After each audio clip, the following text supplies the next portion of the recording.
guys, Brian with Cajun Cardboard coming at you from the great state of Louisiana with another episode of Explore the Card. This is episode number 33 featuring the 1997 Skybox Premium Competitive Advantage. One of my favorite Jordan inserts from the 90s. Sometimes it gets overlooked and forgotten about, but I've got a nice copy of it shown right here on your thumbnail. That's actually my copy of the card that I have in my PWCC vault. This card comes from the 1997 Skybox Premium product that features so many great inserts, and this one's got the sort of a Roman Colosseum type feel to it. The card is die cut at the top. It's just a really cool card, and let's not waste any more time. Let's get cranking. As always, I do like to show you guys my copy of the card, and that's what you see on your screen here. So it is a Gem Plus copy. It's a 10 centering and then 9.5 elsewhere. This card comes from the 1997 Skybox Premium set, as I've said, and so let's pull that up real quick. And we've got our checklist here. We've gone through this before because we've done other cards that come from 97 Skybox Premium, so I'm not going to waste too much time. It's a 250 card base set with two checklists. The rookies were T-Mac and Tim Duncan. We've talked about the Jordan PSA 10 cards in there. If you missed it, go watch the previous episode of Explore the Card, where we talked about, I think, the Golden Touch inserts. There's 17 insert sets in Skybox Premium, which is a lot. The Star Rubies are the only parallel set. But more specifically, let's talk about the competitive advantage. So let's pull up our insets here. I'm on Trading Card Database, and let's go to Inserts and Related Sets. We'll roll down here to Competitive Advantage and click it. And here you go. This is all the cards. These are the 15 players that are included in this set. It does consist of 15 players. 10 of the 15 players that you see on your screen here are Hall of Famers. Most notably Kobe, Shaq, and Jordan are in the set, and that's the big trifecta. Those are the three you want to make sure that you've got. It also features the great Hakeem Olajuwon, John Stockton, Shawn Kemp, Pippen. The only arguable imposter that you'll find in the set is Marcus Camby. He just didn't pan out, and honestly, defense doesn't yield great collectability and long-term longevity from a collector's perspective in the hobby. So guys like Camby are often kind of swept under the rug, but Camby was a fantastic draft pick for the Knicks that actually panned out well. He ended up playing with the Knicks, but he was drafted by the Raptors. But anyway, he was a fantastic player in college at UMass under John Calipari. Really versatile, big, rim runner, shot blocker, whatever. But this is not a video about Marcus Camby. This is a video about the competitive advantage, Michael Jordan. And here it is. There's a picture of it on your screen. As always, I like to read to you guys the back of the card. And this is what it says. It says, "Oh, sure, he can score, rebound, pass, fly to the basket, and play defense. This much is known about Jordan. But the one thing that separates Jordan from every other player in the league is his burning desire to be the best, his fierce determination to will his team to victory. And no truer words have been said." That is a fact. That is Michael Jordan in a nutshell. Let's back out here and talk about the pack odds. This competitive advantage insert comes 1 in 96 Series 2 hobby packs. Again, there are 15 players, so 15 times 96 means your odds of pulling a Michael Jordan is 1 in 1,440 packs. Now, that is not the craziest pack odds for a Michael Jordan insert from the 90s, but if you just kind of sit back and think about how long it would take you just to sit down and start ripping, to go through 1,440 packs would really take a long time. So that just start thinking about that. How long would it take you to rip 100 packs? Then say, okay, how long would it take me to rip 14 times 100 packs and then 40 more packs? It would take freaking forever. It would take you a day to open the packs to find one Jordan, and then to find one Jordan in a gem condition makes it that much more, kind of intimidating. So the pack odds are 1 in 1,440 to pull the Jordan. We've talked about the card. We've kind of looked at it up close. Again, there's my copy, in the PWCC vault. I think it's cool because it is die cut, and it's die cut sort of in the shape of a Roman. I guess I don't know much about architecture, but I think those are not Corinthian. I guess those would be Doric columns or maybe Ionic. I can't remember. I'm not really sure, to be quite honest with you. And then you've got kind of the Roman arch on the top. It's got gold foil script, competitive advantage. Right above it, and then this says Skybox Premium. If you can kind of zoom in enough, it just says Premium. It looks like, and then MJ is there shooting his patented moneymaker, his fall away jumper. It's got Michael Jordan written in pretty impressive Roman type font below it, and then in red script under that, Chicago Bulls guard. So that's it for the card. But let's give the people what they want. You guys want to see the table with the pop and the price, and so here we go. We got it pulled up as always. I'm just going to kind of highlight some of the things that stand out to me. Again, as always, take a picture of this with your phone if you want to save it, if you're in the market to pick up one of these competitive advantages, or if you know how to use your keyboard just to hit the print screen button and you can kind of save this on your desktop. I've basically just taken all the information that you can kind of find on Card Ladder when you scroll from page to page based on grade, and compiled it into one table. But it's really helpful kind of to see it in one place, because then you can kind of compare across grades. So the one thing that really stands out to me, the first thing that stands out to me, is that the PSA 10 population is less than half of the BGS 9.5. So you can see PSA 10 is a pop 42, BGS is a pop 108 for 9.5. There's been more BGS graded, but not that many more to yield such a disparity in the number of Gem Mint copies graded. If you scroll over to, or just kind of look over in that third column where it says percentage of total, those are the percentage of cards that grade Gem Mint condition. For PSA, 29% received the Gem Mint PSA 10 grade, and for BGS, an astounding, and this is astounding for a die cut card, 54% of the competitive advantage cards submitted to BGS received the Gem Mint grade. That just seems like a nutso number to me. So that is really what stands out, is that there's a lot of BGS 9.5 copies of this card out there for a card that is a 1 in 1,440 pack odds card.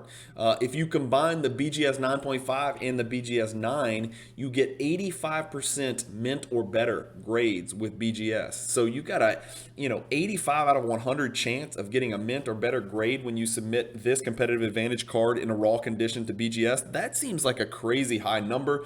I'd have to go back and check across other similar die cut cards from the mid to late 90s for Jordan inserts, but 85% seems like a preposterously high number. 54% as a gem rate seems really, really crazy. You can see the last sold price for each of the cards here in front of you. The last PSA 10 was $27.77. You can see that during the 2021 bubble spike, the first quarter of 2021, when the market really crescendoed, the card got up to $6,900. About 3, 4, 5, 6 of these cards in all 4 of these grades have sold over the last 6 months, and you can see the average price sort of out to your right. It looks like PSA 10 settled in a little bit less than half of what the BGS is, but the PSA pop over the last 6 months has really come down 46%. What's really strange, and another thing that kind of stands out to me, is that the PSA 10 is down a whopping 46% over the last 6 months. Again, it's a small sample size, and that's just charting, first data point to last data point, so it doesn't tell the whole story, but down 46%, but the BGS is up 14%. And then obviously the PSA 9 and the BGS are both down pretty comparable percentages. If you look at the pop, it looks like most people are grading with PSA. As you can see, 28 PSA 9s, but only 2 PSA 10s, so stingy PSA keeps up. Keeps doing what they've been doing for the last year and a half when it comes to 90s Jordan inserts. They are not giving out PSA 10s freely. They are they've kind of kept the clamps on those. Those are not being handed out generously. So 2 out of 30, not to mention however many PSA 8s and PSA 7.5s, etc., and down. So only 2 PSA 10s over the last 14, 15 months. But 4 BGS 9.5s have been added to the pop, and it looks like most of the cards being submitted, just based on this rough guess, is that most of the cards are being submitted to PSA for grading. But that's your chart right there. There is one BGS 10 out there. There's a BGS 10 competitive advantage out there. Well, let's go back to the chart here. So another thing we always like to look at is how many combined gem copies there are. There's 150, which is a little higher than what I would have liked. It makes this insert not quite as rare, which will have an effect on where I put this card on the Cajun cardboard scale of Jordan card relevance. But 150 combined gem out there. The PSA 10's a low pop 42, but the BGS is kind of moving upward, and it's 108 right now. Combined PSA and BGS gems have sold 7 times over the last 6 months, as you can see on your chart. We always want to check out eBay. Let's see what's going on with eBay. As I mentioned, by the way, there is one BGS 10 competitive advantage out there, which would be interesting to see what that card would sell for. But let's check out eBay and see what we can find when we run a search of 1997 competitive advantage Michael Jordan. We get 11 results. We've got a PSA 9, nice little PSA 9 copy here that's at auction, which is pretty rare lately. Most cards are now buy it now on eBay. If you guys have not noticed that, you have not been paying attention. Most cards are buy it now or best offer. The auctions have been have grinded to a halt, especially for ultra modern stuff. But we've got a 1500 raw copy of the competitive advantage. It's always tough to gauge these cards in raw and what they will or won't do. It's not as simple as just looking at the raw card and then charting the table and saying, hey, there's an 85% chance it's a PSA 9 or better. It's just not that easy. Here's another PSA 9 for 3,500.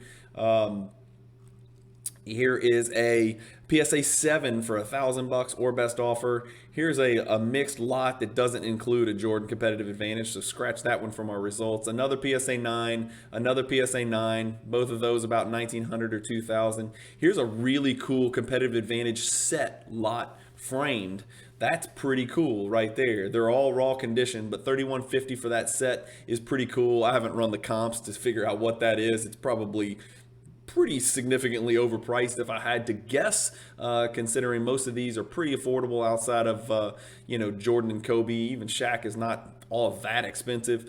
Here's a PSA 10 for 4,400 or best offer. If we go back and check our chart, the last one sold for 27.77, so that's a little aggressive right there. But it is best offer, and depending on the quality of the seller, pretty good rating here. 100% feedback. Omaha Thomas 2018. Obviously, you got to do your research and make sure it's not a scam account. But if it's not a scam account, 4,400 is not that far off. If you can get this down to 3,000, that'd be something to look at. And then another BGS 8.5, and then another PSA 9 for sale. And then a nice Galaxy PSA 10 right there that's at auction already at 7,800. Pretty cool. Anyway, that's it. If you're a gambling type and you want to see if you can pick this card up on eBay by buying wax and then busting those wax, remember it's going to take you 1,440 packs to average one Michael Jordan raw. My guess is you're probably going to be better off buying the card in whatever grade it is you want it, or even buying the raw card and submitting it to BGS or PSA or SGC or whatever grading company is your choice. But when we pull it up, we get 26 results. So there are Skybox premium boxes out there. Just guys, do a big favor. Some people, look, wax, 90s wax is grossly erroneously listed on eBay. So be very careful and make sure you're buying the right series. You make sure you're buying hobby. Make sure you're buying the right types of boxes, and make sure it's the right year, for God's sakes. I mean, when I plugged that in, I pulled up a 1995 Skybox Premium Series 1 pack. Then we pull up a lot of Larry Johnson cards. So I don't know what's going on with eBay. We pull up a Shaq Raw Base Premium. There's a bunch of junk out there. So whenever you're buying wax from the 90s, guys, please just do me a favor and really make sure you're paying very close attention to the listing, and not only to the listing, but also to the quality of the seller that is listing the cards. So there are a couple options out there if you want to try to buy some wax. Again, not a lot of wax out there. Anyway, let's talk about what I own and whether I'm a buy, a sell, or a hold. So as we mentioned, I own this 9.5 copy. It's a Gem Plus. It's everything that I'm looking for in the card. I was only looking for one because I'm a collector first, investor second. I mean, if somebody comes along and wants to dump a really cheap BGS 9.5 or PSA 10 copy on me, I would probably look at it and consider it, but I'm not actively seeking to do anything other than to hold this card in my collection and look at it and talk about it and treasure it. And so as you guys know, I like 9.5s, I like PSA 10s, and I've got a 9.5, and that is fine with me. I do not need to upgrade this to a 10. I just don't feel compelled to do that. So I would consider myself a very long-term hold on this card and not particularly interested in another copy of the card. We always look at the various prices of the card, last sold price in the 4 grades, BGS 9, PSA 9, BGS 9.5, PSA 10. All of those cards fall into what I would call the low-end category for Michael Jordan inserts, which is cards that are valued $5,000 or below in that particular grade. So low, low, low, low for all 4 of our grades that we look at. What other cards are in a similar price range to this PSA 10 competitive advantage, which is about $2,777 based on the last sale price? There it is. You can look at the last sale price on Card Ladder. I've got it pulled up here. You can see it was at an auction on eBay, and it was only, a little bit less than a month ago. It sold for $2,777. There it is. You can even click on that and go look even closer at the exact auction. Look at the original listing. See if there's any reason that it sold for $2,777 instead of $3,777. Whatever. You can check out the seller. It looks to be a solid 100% feedback seller with $64.76. So that's just one of the cool features of Card Ladder, is that you can vet every single one of those sales yourself and make your own determination whether that is a viable comp or not. Even though Card Ladder does a pretty good job of vetting that already. So what other cards? We always pick 3 cards to compare this particular card to. So the 3 cards that I've chosen are the 1996 Stadium Club High Risers PSA 10, the 1992 Fleer Team Leader PSA 10, and then the 1996 Skybox EX 2000 base card. Yes, you heard me, a base card that's worth over $3,000 and last sold for $3,350. So those are the 3 cards that we're going to compare to our to our PSA 10 competitive advantage in a price category. And again, these are not always going to be perfectly correlative or comparable prices, but they're going to be in about that range. And so if I had to choose between these 4 cards, the card that I would choose first would be this High Risers. And let me tell you why. I think this is one of Jordan's most grossly undervalued 90s inserts out there. I'm not telling you to go out and scoop them all up, because I'd rather do that myself, but it's a Pop 11 in PSA 10 condition, and the card is only last sold for $2,427, a little bit less than a year ago. So I think this card particularly is undervalued. As you can see, it's up 102% over the last 2 years, and there's only been 2 sales, again, probably due to the paltry Pop of 11 in PSA 10 condition. The second card that I would want would probably be the competitive advantage. So I would probably choose our card of the day card that we're featuring here in episode number 33 of Explore the Card, the competitive advantage. I'd take that card next. It's a Pop 42 and it last sold for $27.77. The next card I'd take is the Fleer Team Leader. It last sold for $33.60 and is a little bit more valuable than the competitive advantage, but it's not die cut. And honestly, I just don't find this Fleer Team Leader card to be all that appealing. It is funny that Will Purdue's only job in the sport of basketball was to rebound and block shots, and Jordan's grabbing the rebound, and it looks like Will Purdue is running to go grab a hot dog over on the sidelines or something. And then Stacey King, of course, is not gonna fight Jordan for that rebound. Who knows what Jordan would do to him if he tried to take a statistic off of Jordan's stat line.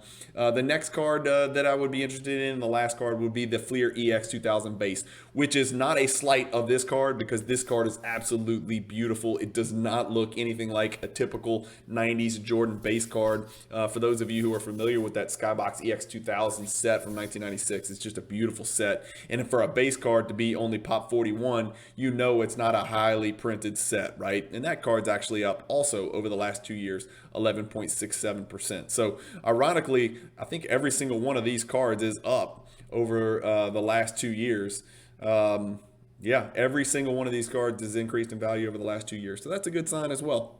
But on the Cajun Cardboard scale of relevance, we always give the cards a rating. I'm going to go ahead and give this card a 6.5 rating, right? I would give it a 6 rating, but it's die cut. And there's something about die cut cards that I believe just deserve a little bit more recognition and relevance. It puts it into an interesting little category where you might catch that other niche of collectors who are only looking for die cuts. So I give it a 6.5 on the Cajun Cardboard Jordan's scale of cardboard relevance, which is always a tongue twister for me to say. But anyway, that's the card of the day, guys. Let me know what you think. Let me know if you have a copy of this card. Let me know if you're looking for a copy of this card. As we saw, there's a PSA 10 out there in the wild on eBay that, I don't know how flexible that seller would be, but it all looked good from just a cursory glance. And so do your due diligence, explore further. I do not advise you to go bust a bunch of 1997 Skybox Premium Series 2 hobby boxes, because you would go broke trying to do so, although it would be a hell of a lot of fun.